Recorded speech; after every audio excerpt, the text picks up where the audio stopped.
Hour runway kites unit 2টা আজকে আমি পড়িয়ে দিচ্ছি। ইট ইজ অলওয়েজ, এটা সবসময়, ইট ইজ অলওয়েজ, হ্যাঁ এটা সবসময় কি লাভলি, লাভলি মানে কি খুব সুন্দর। On the become moon in summer, specially in summer, গ্রীষ্মকালে তুমি যদি ভাবো বা গ্রীষ্মকালের কথা তোমাকে যদি বলা হয়, it is a very pretty, ঠিক আছে, এটা একটা খুব সুন্দর টাইম বলতে পারিস, সময় বলতে পারিস, লেখক এটাই বোঝাতে চেয়েছে। লাভলি মানে কি বললাম তাহলে, মনোরম পরিবেশের জন্য এই কথাটি বলেছে। হয় ইট ইজ ফাইন, বলছে এটা সবসময় কি থাকে, সর্বদা কি থাকে, ফাইন মানে সুন্দর। দ্য হারবার ইজ, হারবার মানে কি জানি আমরা, পতাশ্রয়, বলছে এই হারবার মানে এই পতাশ্রয়টি কি ছিল, ইজ ব্লু, নীল রঙের লাগে দেখতে। যখন সমুদ্রে যাবি, সমুদ্রের জল আমাদের কেমন লাগে দেখে, হোয়াইট মনে হয়, ব্লু মনে হয়, নীল। তাহলে লেখক কল্পনা করেছে, দেখ লেখকের কল্পনাগুলো দেখবি সবসময়, যে ব্লু অ্যান্ড কাম। আমি ক্লাস 8-এর আজকেই পড়ালাম, ওয়েভস অফ হ্যাপিনেস, ওর মনের মধ্যে আনন্দ কাজ করছে, কেমন, সমুদ্রের যেভাবে তরঙ্গ বয়ে যায়, এই জায়গাগুলোকে বুঝতে হবে, ঠিক আছে। সমুদ্রের যেরকম তরঙ্গ একটার পর একটা অনবরত চলতে থাকে, সেই রকম ওর মনের মধ্যে অনবরত আনন্দ চলছে, এই জন্য বলছে waves of happiness. With a little wind, হালকা হালকা বাতাস বয়ে যাচ্ছিল, অ্যান্ড রিপেল, রিপেল মানেও আমরা জানি তরঙ্গ, ওয়েভস মানে তরঙ্গ, রিপেল মানেও তরঙ্গ। তাহলে আমরা কি এখানে দেখতে পেলাম, প্রকৃতির একটা সৌন্দর্যের কথা তুলে ধরেছে লেখকের মনে। লেখক বুঝতে পারছে যে সেই জায়গাটা যখন আমি সামারে যাই, গ্রীষ্মকালে যাই, আর উইন্টার শীতকালে আমরা কি দেখতে পাই, বরফ জমা হয়ে যায়, ওরা মেইনল্যান্ডে চলে যায়, আমরা এর আগের পেরাতে পড়েছি। কিন্তু যখন সামার আসে, গ্রীষ্মকালে আসে, সেই জায়গাটা দেখতে অনেক সুন্দর হয়ে যায়। আর এটা সত্যি কথা, দীঘাতে যাবি, শীতকালে যাবি, অতটা আনন্দ পাবি না যতটা না আনন্দ পাবি সামারে। সামারে গেলে স্নান করতে পারবি, ঠান্ডা লাগবে না, ঝাঁপি করতে পারবি, লাফালাফি করতে পারবি, ঠিক আছে। তো অ্যাকচুয়ালি নদী বা সমুদ্রে বিচে যখন যাবি, এটা সামার কালে বেশি আনন্দ উপভোগ করা যায়, এই জন্য বলেছে সামারের এই সুন্দর মুহূর্তের কথা বলেছে। বলছে এভরি সামার, প্রত্যেক গ্রীষ্মকালে, উই হ্যাড সাম হবি, বলছে আমাদের প্রত্যেকের কি থাকে, এক একটা করে আশা থাকে, হবি আছে, আছে না প্রত্যেকের। কারো হয়তো দেখা গেল মাছ ধরা, কারো হয়তো দেখা গেল রান্না করা, কারো হয়তো দেখা গেল ছবি আঁকা, কারো হয়তো দেখা গেল ক্রিকেট খেলা। এটা সবার একটা হবি পার্সোনালি আছে, আর সেই হবিটাকে ভালো করে শক্ত করে ধরে আগাবি। তোদেরকে এখনই বলে দিচ্ছি, তুই যখন বড় বড় উঁচু ক্লাসে, যখন বড় বড় চাকরির পরীক্ষা দিবি, তখন তোকে জিজ্ঞাসা করা হবে, কি করা হবে, হোয়াট ইজ ইউর নেম, তোমার নাম কি, বা what is your father name, what is your mother name করবে, what is your qualification, what do you live, তুমি কোথায় বসবাস করবে, হোয়াট ইজ ইউর হবি, তোমার অ্যাম্বিশন কি। যখন বলবি যে আমার অ্যাম্বিশন রান্না করা, তখন ঢুকে যাবে কেমিস্ট্রিতে। তুই রান্না করা বলে দিবি, তোকে শর্ট কোশ্চেন ধরবে, মানে সোজা কোশ্চেন ধরবে, এটা মনে করিস না যে হ্যাঁ রান্না করা একটা সহজ জিনিস, আমি রান্না করা হবি বলবো। তুই দেখবি বড় বড় যারা আইএস ডাব্লিউবিসিএস এর ইন্টারভিউ ক্লাসগুলো দেখবি।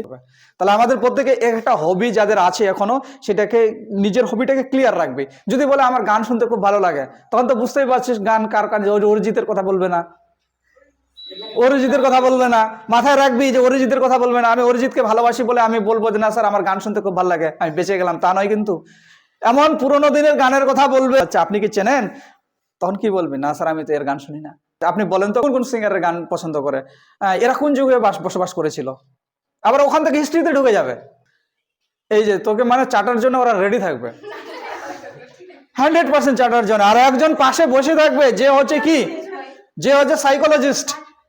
তোর একজন ম্যাডাম বা টিচার বসে থাকবে যে সাইকোলজিস্ট, তোর জীবনে কোশ্চেন জিজ্ঞাসা করবে না, তোকে শুধু খালি লক্ষ্য করবে যে তুই কিভাবে বসছিস, কিভাবে হাত চালাচ্ছিস, কিভাবে স্যারেদের সঙ্গে সম্মান দিচ্ছিস, কথা বলছিস, এটাই লক্ষ্য করবে, তো কোনো কোশ্চেন করবে না। আর ওই দেখবি সবসময় কোণে গিয়ে বসে থাকবে, এরকম স্যারেদের মুখের সঙ্গে 4-5 জন 7 জন থাকবে, আর ওই দেখবে কোণে বসে থাকবে, তোকে সবসময় ফলো করবে তুই কিভাবে কথা বলছিস। তো কমিউনিকেশন স্কিলটা কিরকম, বললাম যে তোমরা ছোট ক্লাসে পড়ছো, পড়ো, অসুবিধা নেই, তোমাদের তো ভবিষ্যতে সেই দিনটা একদিন আসবে। তো সেই দিনের জন্য তোমাদের বলছি, যেটা তোমাদের হবি অ্যাম্বিশন তোমরা মনে করছো, কেউ যদি মনে করো যে ক্রিকেট আমার অ্যাম্বিশন, তাহলে ক্রিকেটের যত শত ইনফরমেশন, মানে A to Z ইনফরমেশন তোমাকে রাখতে হবে।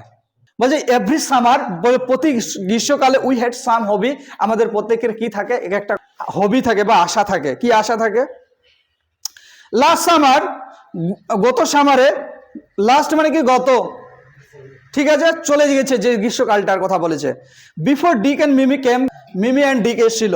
We are crazy about kite, crazy মানে কি পাগল, কিসের জন্য ব্যস্ত ছিলাম, ঘুড়ি ওড়ানোর জন্য ব্যস্ত ছিলাম। এ বয়, একজন ছেলের কথা বলা হয়েছে, অন দ্য মেইনল্যান্ড, বলছে মেইনল্যান্ডের একটা ছেলের কথা বলেছে, বুঝতে পারলি, সে কি করেছিল, শোড মানে দেখিয়েছিল, সি থেকে শর্ট কথাটি এসে সে দেখিয়েছিল, কি দেখিয়েছিল? Claude how to make them. ক্লোডকে দেখিয়েছিল ক্লোড কিভাবে ঘড়ি তৈরি করতে হয়, তুমি জানো না তো? আচ্ছা ঠিক আছে, আমি তোমাকে ঘড়ি কিভাবে তৈরি করতে হয়, বানাতে হয় আমি দেখিয়ে দেবো। আমরাও কিন্তু ছোটবেলা ঘড়ি বানিয়েছি, উড়িয়ে বিকালবেলা হয়তো আধা ঘন্টা উড়ানোর সময় পেয়েছি, তারপরে মন ভরেনি ঘড়ি উড়িয়ে, তখন সকালবেলা ঠিক ভোর 5টার দিকে উঠে ঘড়ি নিচ্ছি, ঠিক আছে, এইভাবে করে উড়িয়েছি। কিন্তু তো ঠিক তেমনি ভাবে ক্লোডকে দেখিয়ে দিল ওই মেইনল্যান্ডের একটা ছেলে যে কিভাবে ঘড়ি বানাতে হয়। ব্যাক অন আইল্যান্ড, যখন ওরা ফিরে আসলো আইল্যান্ড, মানে কি আইল্যান্ড বলতে কোন দ্বীপের কথা বলেছে? ওদের ডিয়ার আইল্যান্ডের কথা বলেছে। বলছে যখন ও ডিয়ার আইল্যান্ডে ফিরে আসলো, we made plenty of kites. দেখেছি ফাদার্স হেল্পে পড়েছি প্লেন্টি, প্লেন্টি মানে কি প্রচুর, মেনি, মাছ, তাহলে প্লেন্টি অফ কাইটস, আমরা অনেক ঘুড়ি বানিয়েছিলাম। Clot go around to the other side of the island. Clot কি করলো? ওই দ্বীপের একটা সাইডে গিয়েছিল। অ্যান্ড উই উড প্লে, লেখক কি করেছিল? ওই দ্বীপের আরেকটা সাইডে ছিল, ওরা কি করছিল? Shipwrecked mariner signal to each other with kites, মানে ঘুড়ি দিয়ে ওরা কি সিগন্যাল করছিল একে অপরকে। উই হ্যাড এ কাইট, বলছে আমাদের একটা ঘুড়ি ছিল, দ্যাট ওয়াজ এ বিগ, ঘুড়িটা অনেক বড় ছিল, and covered with lovely red paper. ওই ঘুড়িটা কেমন ছিল? লাল রঙের পেপার দিয়ে মোড়ানো ছিল, মানে পেপার দিয়ে ঘড়িটা তৈরি করা ছিল। We pasted gold tinsel star all over it, বলতে ওই পেস্টেড মানে কি করা? আঠা লাগানো, আঠা দিয়ে লাগিয়েছিলাম। কি আঠা লাগিয়ে লাগিয়েছিলাম? বলছি কি gold tinsel stars. Gold tinsel stars মানে কি? এক ধরনের চাঁদের মতো দেখতে, যেটা কালারিং করা হয়, দেখবি যে বিয়ে বাড়িতে ডেকোরেশন করা হচ্ছে, অন্নপ্রাশনে ডেকোরেশন করা হচ্ছে চাঁদের মতো। And had written hour name full on it, বলছে বড় করে নাম লেখা ছিল লাল পেপারটার উপর। কি নাম লেখা ছিল? লেখা ছিল Claude lit and Flippa lit became moon light house. এটাই কিন্তু মেন ক্লু ওদেরকে সবাইকে খুঁজে পাওয়ার জন্য। এই যে ফুল নাম, তাদের অ্যাড্রেস দেওয়া আছে। ওয়ান ডে, আমি যদি একদিনের কথা বলি, there was a grand wind for kite flying, বলছে একদিন আমরা কি করেছিলাম? ঘুড়ি উড়ানোর জন্য একটা উপযুক্ত পরিবেশ, সেদিন প্রচুর পরিমাণে বাতাস বইছিল। সেই বাতাস কি কাজে লাগবে? আমাদের ঘুড়ি উড়ানোর জন্য উপযুক্ত।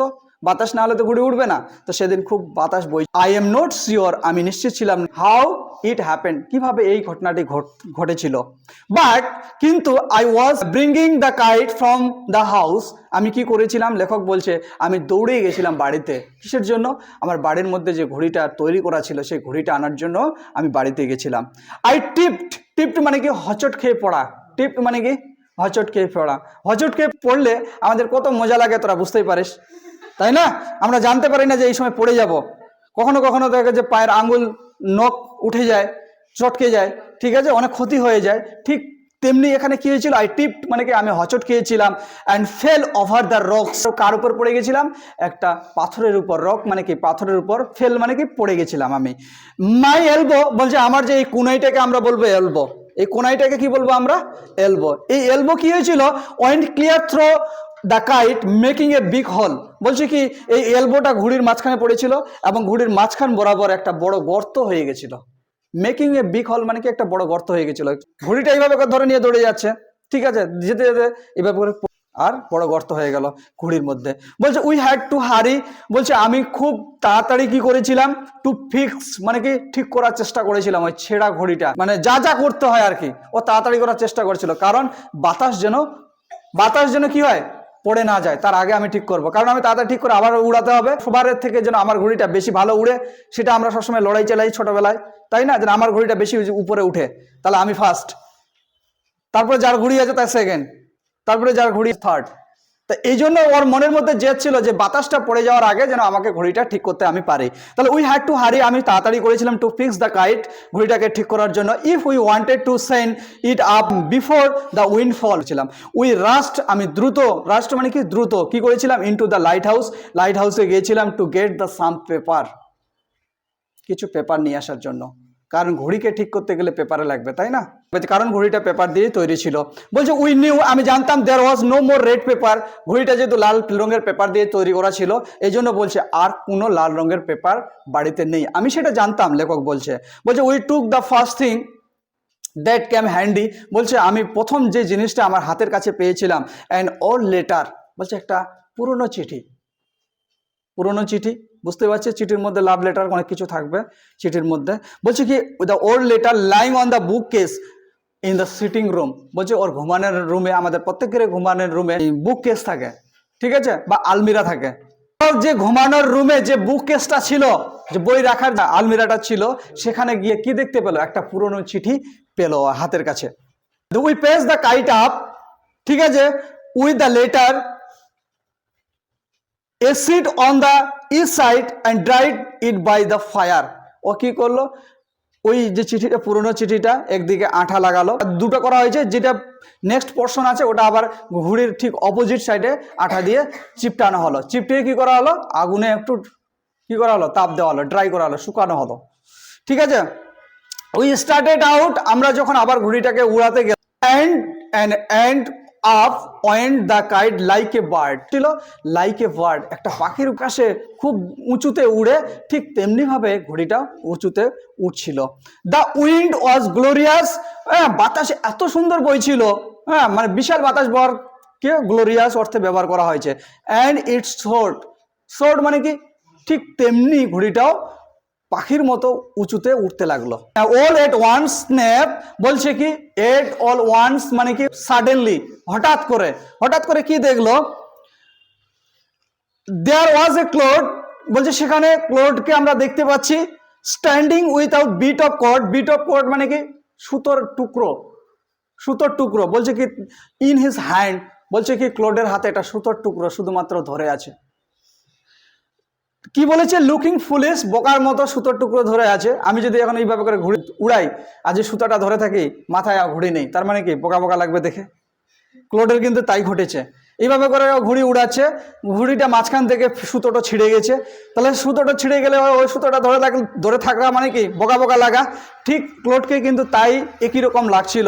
আওয়ার কাইট হেড সেড, ঘুড়িটা উড়ে চলে গেছিল way over the main land, বলছে ঘুড়িটা উড়ে চলে গেলো কোন ল্যান্ডে, সেই মেইন ল্যান্ডে চলে গেল, যে ল্যান্ডে ওরা কি হয়েছিল উইন্টারে যেত ওখানে বেড়াতে, সেই মেইন ল্যান্ডে ঘুড়িটা চলে গেছিল। এই ছিল আমাদের ইউনিট 2, এরপরে আমরা ইউনিট 3 কমপ্লিট করব।